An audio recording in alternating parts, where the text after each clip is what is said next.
Douglas Harvey is truly a Sterling Heights legend. Doug has been a member of the city's Board of Code Appeals for the last 47 years. The work of this board, I didn't know what they did, so I found out. The work of this board is sporadic, but very important to the safety of properties in the city. This board was established as a requirement for the Michigan Building Code, and it provides a means for appeal for businesses and residents regarding building code interpretations. There are limitations set on its authority and the qualifications required for those who serve on the board. The Board of Code Appeals reviews appeals to the city building code, and they mainly hear proposals where an equal or better form of construction is proposed. The issues vary depending on the property, and it calls for appropriate and fair decisions. Some people. How fitting that Doug, a PhD in metallurgic engineering, is part of it. Laura Glefke, the management assistant in city development, who often communicates with the commissioners in advance of their meetings to verify availability and has prepared minutes for this board, commented in her nomination, Doug is very knowledgeable and kind. He has continued to provide exemplary service to the Board of Code Appeals, and we are appreciative of all he has done to make our city a great place to live and do business. That isn't Doug's only contribution to the city. He's also a member of the Sterling Heights Historical Commission, where I'm a staff liaison, so I get to work with Doug, where he provides input on historical commission programs, conducts tours of the Upton House Museum, and participates in community events like the Memorial Day Parade. When you ask him how long he served on the Historical Commission, he says, longer than I can remember. He has actually served for 14 years on this commission. Oh, wow. And who better to share local historical knowledge than Doug, who has lived his whole life in Sterling Township, later called Sterling Heights. Except for a few years serving in World War II, and then as a student and professor at Michigan State University, Doug has lived on part of the family's farmland, which at one time stretched from the Nature Center to Henry Ford II High School. The Harvey family were true Sterling pioneers and public servants.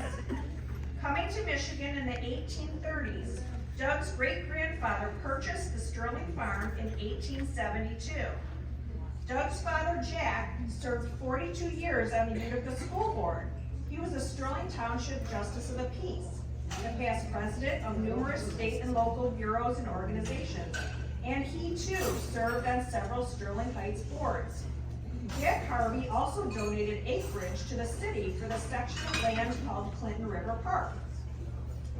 Doug carries on a notable family tradition of service to the community with his many years of contributing time, knowledge, and information that have made a strong impact on the quality and history of Sterling Heights. All of the city staff and residents are grateful to Doug for his longevity of service. Doug, you are truly an honorable man, and I appreciate all you have done for the city that you have called home your entire life, which is now 99 years.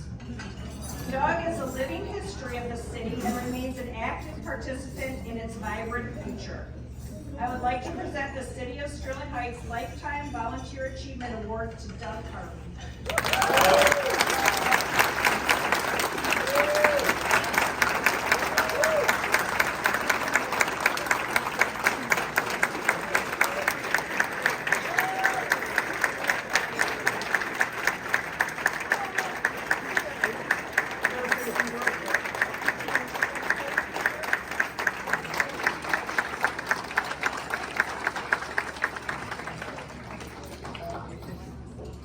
They asked me to say a few words. Well, I hope if I talk too long, it set me down.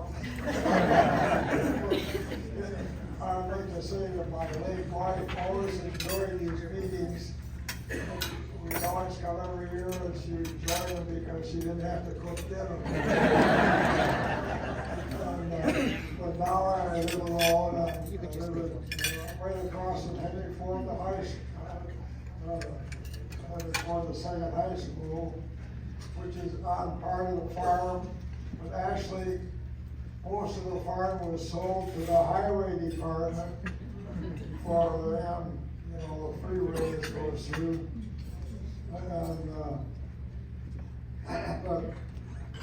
I was somewhat instrumental in getting the high school there. They had the state highway department owned a lot of it, which they were willing to sell to the school. And the neighbor across the street had 10 acres, and he came over and said he'd really like to sell his place.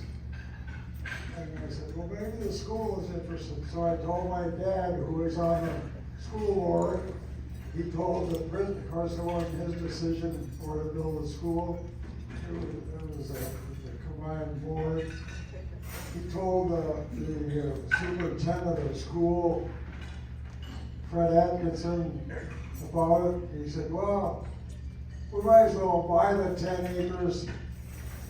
If we don't need for a school, we'll sell it. So they bought the 10 acres, got the rest of the land from the highway department, which the highway department bought for a borrow pit, and they used most of the dirt for the ramps, the bridge over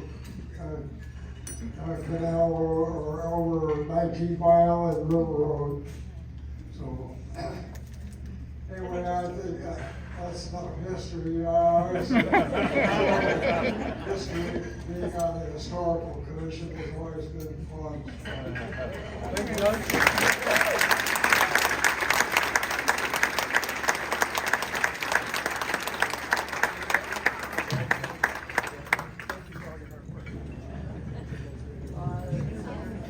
And now I'm gonna turn it over to Melanie Davis for our commission of the year.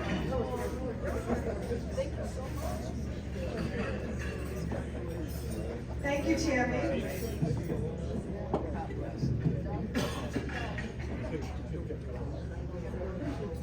So it's my pleasure to be able to introduce tonight's Commission of the Year. A community alliance was established just a couple of short years ago, yet this group has literally been on fire since their very first meeting.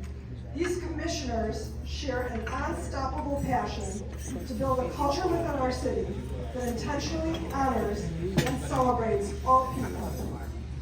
The work they are doing to create an inclusive